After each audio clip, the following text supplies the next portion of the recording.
Hello everyone, this is so exciting. We have finally had a trailer for the PlayStation 4 Ratchet Clank reImagining and it looks beyond amazing. I've got two videos to go in depth about. First off, the trailer, and secondly, an 8-minute gameplay video. I'll be looking at every aspect of both of them to show you exactly what this game has in store for us. Before we get to the gameplay though, I feel I should clarify. This is not a remake, it's a reimagining, or as Insomniac puts it, a game based on the movie based on the game. It's time to help Ratchet save the universe for the first time. Again. The story of both the game and the movie will include Ratchet meeting Clank for the first time and on a mission to stop Chairman Drek, which I'm very happy about. It's also been stated that Nefarious will appear somewhat in the movie, so whether or not he'll feature in the game is currently unknown. I also want to mention, staying true to the original, the Gadgetron logo is featured prominently throughout the game. However, we do see some Grummelnet products in the trailer and gameplay, so don't rule out any weapons returning. Okay, so the trailer. Let's start off with how beautiful this game actually looks. It's truly incredible what they've been able to create. But let's get right down to it. From the start, Veldin looks very different, and Qwark's fame actually seems to be emphasized in this game.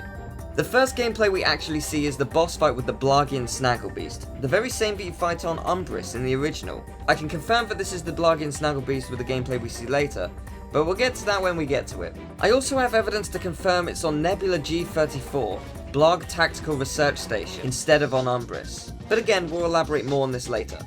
The next shot we see is of Jowaii Resort, Pokitaru, which is awesome to see that being brought back. And then what appears to be the outside of Nebula G34 Blarg Tactical Research Station. You can tell because you're playing as Clank in this segment, which is something which happened in the original. The cool thing here though, is that the Bridgebot from Ratchet 2 is back. How great is that? Next we see Hoven Bomb Factory, which shows Ratchet using the Predator launcher from Tools of Destruction. Again, really great to see Hoven back, really fun planet. And then next it shows Ratchet in Aleero City, a new planet for the series. However, although this is unknown, I'm guessing this is a replacement for Metropolis, or an extension at least. But we'll get to that later. As you can see, Ratchet is using a new weapon called the Pixelizer, which can damage and literally pixelate any enemy and turn some of them into walls. But it even pixelates bosses. How cool is that? You can also see us fighting the Blarg, so it's great to see them return throughout the game again. Next you see Qwark give Ratchet a new ship with his face on it, which begs the question, whose side is Qwark on in this game? In the original he worked for Drek, and the movie trailer made it seem that he won't be evil in this game, but the gameplay video makes me think he's still not to be trusted, but again, we'll get to that later. The next shot is of Ratchet flying a ship through what seems to be Aleero City, and that is super awesome. However, it's definitely not the ship that Qwark gives you in the previous shot, but again, I can get to that later. It's pretty nice to see that we'll actually fly around some of the planets in the game. It's still unknown if we'll be flying in space similar to in Ratchet 2 or Crack in Time. In that ship sequence though, I did spot a billboard for Megacorp, and you get a clearer shot of it in the gameplay video, so maybe you can buy from multiple manufacturers in this game for the first time. It's not an impossibility. Next up we get a ton of side shots. First off is Ratchet in Aleero City, then what appears to be Pokitaru, as you can see the ship similar to in the first game, then the Blarg station in the Blargian Snagglebeast boss fight room, then, very exciting, we have Novalis. Yep, the second planet of the original is here. If you look at this shot you can see that we're on the bridge, and the ships flying past are the same as the original. However, if you look at the top right of the shot, you can see that's the start of the level, including the entrance to where the plumber is. The plumber is back! Oh yes! Next, it's Hoven again, and then Planet Gaspar. All of my yes! Oh, it's super exciting, some of my favourite worlds returning in pure HD. Okay, the bomb-balls were really hard to kill, but still, it's so great. Then we get another shot of Aleero, and then is that it is Blackwater City is back. I should be able to contain myself, but I can't! It's too amazing! It's so cool to see these worlds returning. Then you get the opening area for the Blarg station, and then it's a second shot of Novalis, and then another shot of Aleero before showing Gadgetron headquarters! I am so excited for that! You have no idea! If you're a fan of the original, you know that's a room where various test dummies use various Gadgetron weapons, so oh, it's back, it's great. It was such a creative planet, and now we get to visit again, so that is awesome. Hopefully they'll have some grind rail sections again. I'm sure they will, but don't worry, there are many more surprises in store. Next we see what looks like Veldin. The rock formation you see there looks similar to the opening cutscene of the trailer, where Ratchet meets Clank, and that ship is definitely one that you fight within the planet in the original. So it looks like Veldin will be revisited again later in the game. Whether it's the final world, who knows. Then we get one more shot of Pokitaru and Aleero. It's also worth mentioning that Ratchet's clothing changes with each shot in this section, so it's quite likely that there's armor that you can buy. And next up, hoverboard races! That's right, hoverboard races are back. Finally! This is a beautiful moment in our lives. I am so glad that this is back, which suggests that Skid Mcmarx will be too, which is awesome. I can't wait to see it. Next we get to see the train sequence from Aleero, which is why I'm going to assume this is a replacement for Metropolis, since it's an enhanced version of that train sequence from the original. And of course, the Groovatron is back. Yes! I can't wait to see classic enemies dance. This is basically a love letter to the fans. It's amazing, seriously. But to finish this off, we see Ratchet crash his ship, which looks the same as the flight sequence we saw earlier, which is probably why Qwark gives us a new ship, since it looked like it was in Aleero. Also, does this insinuate that this is actually the second planet of the game instead of Novalis? Because he crashes his ship in Novalis and he needs a new one, but if he crashes it in Aleero instead, then, well, you know, that suggests it's the second one, who knows? Then the trailer actually gives us a release date of spring 2016, with the movie coming out on April 29th, 2016, which I am super excited for as well. But there's one more surprise in store. If you pre-order the game now, you get the Bouncer. The Bouncer is back. Happy days!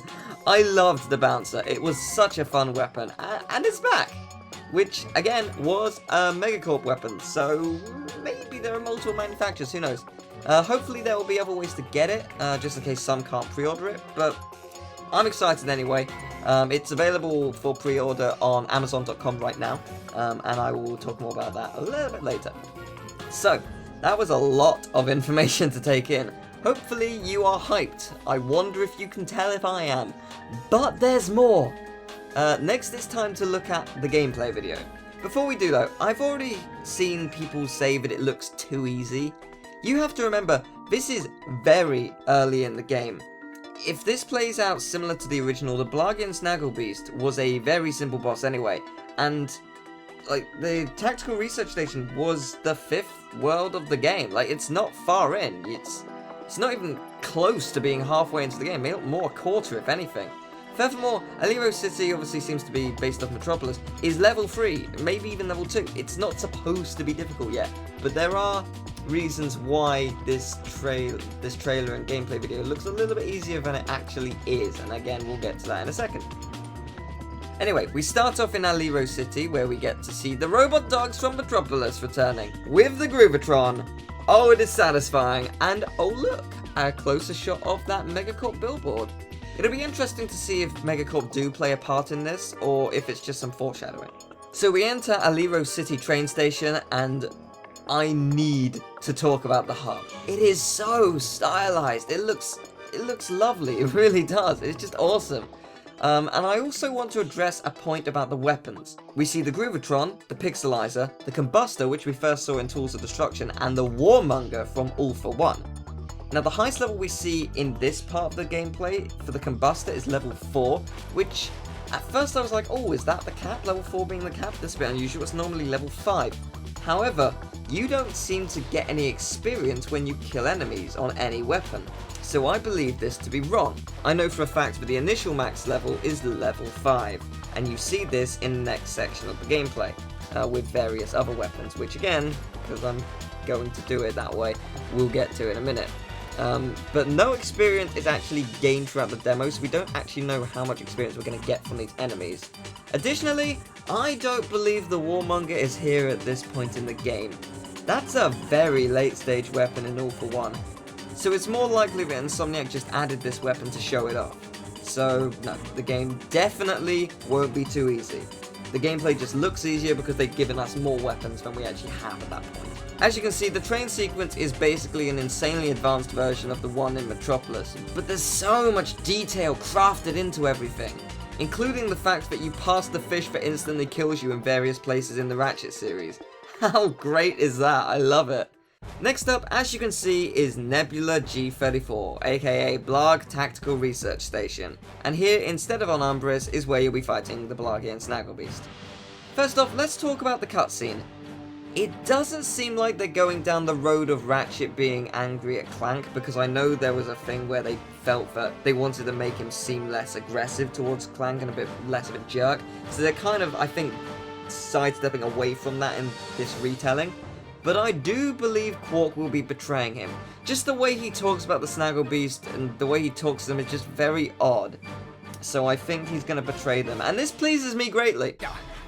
Captain, did you know Drek's secret project was a Blargian Snagglebeast? It is? I wonder why it wasn't in any of my intel. I was expecting something much less lethal. Don't worry. Just relax and remember what I taught you.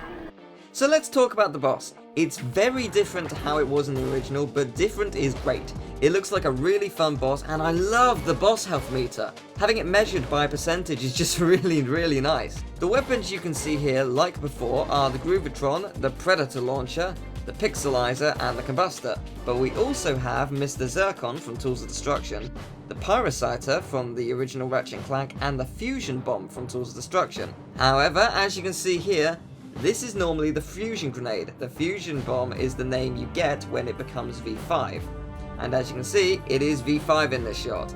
So that seems to be the limit. V5, then presumably in New Game Plus you can get a Mega Weapon and it will go to V8, maybe V10, and then it will be Ultimate and whatnot. Last few things to take note of is that the enemies from the Blarg station reappear in this fight.